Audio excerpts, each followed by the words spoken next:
మరోమారు అహంకార పూరిత మాటలతో అజ్ఞానాన్ని రేవంత్ రెడ్డి బయటపెట్టుకున్నాడు. ఇంజనీరింగ్ విద్యార్థులను ఘోరంగా అవమానించాడు. ఇంజనీరింగ్ విద్యార్థులు క్రిమినల్ వేస్ట్ అంటూ రేవంత్ బల్బు మాటలు మాట్లాడిండు.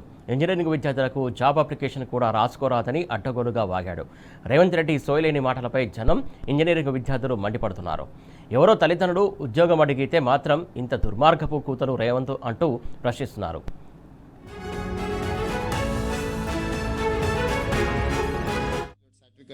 సంవత్సరానికి 1,10,000 మంది ఇంజనీరింగ్ గ్రాడ్యుయేట్ సర్టిఫికేట్ తీసుకొని వస్తారు.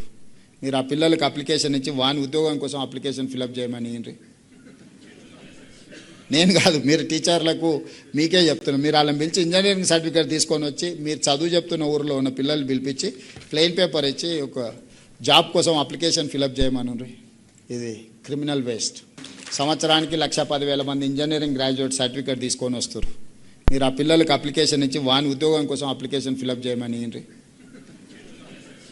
నేను కాదు, మీరు టీచర్లకు మీకే చెప్తున్నాను. మీరు వాళ్ళని పిలిచి ఇంజనీరింగ్ సర్టిఫికేట్ తీసుకొని వచ్చి మీరు చదువు చెప్తున్న ఊరిలో ఉన్న పిల్లలు పిలిపించి ప్లెయిన్ పేపర్ ఇచ్చి ఒక జాబ్ కోసం అప్లికేషన్ ఫిలప్ చేయమని. ఇది క్రిమినల్ వేస్ట్. సంవత్సరానికి 1,10,000 మంది ఇంజనీరింగ్ గ్రాడ్యుయేట్ సర్టిఫికేట్ తీసుకొని వస్తారు. మీరు ఆ పిల్లలకి అప్లికేషన్ ఇచ్చి వాని ఉద్యోగం కోసం అప్లికేషన్ ఫిలప్ చేయమని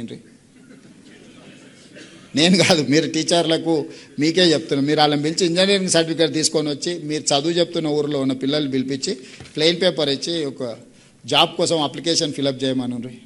ఇది క్రిమినల్ వేస్ట్. సంవత్సరానికి 1,10,000 మంది ఇంజనీరింగ్ గ్రాడ్యుయేట్ సర్టిఫికేట్ తీసుకొని వస్తారు. మీరు ఆ పిల్లలకి అప్లికేషన్ ఇచ్చి వాని ఉద్యోగం కోసం అప్లికేషన్ ఫిలప్ చేయమని నేను కాదు, మీరు టీచర్లకు మీకే చెప్తున్నాను. మీరు వాళ్ళని పిలిచి ఇంజనీరింగ్ సర్టిఫికేట్ తీసుకొని వచ్చి మీరు చదువు చెప్తున్న ఊరిలో ఉన్న పిల్లలు పిలిపించి ప్లెయిన్ పేపర్ ఇచ్చి ఒక జాబ్ కోసం అప్లికేషన్ ఫిలప్ చేయమని. ఇది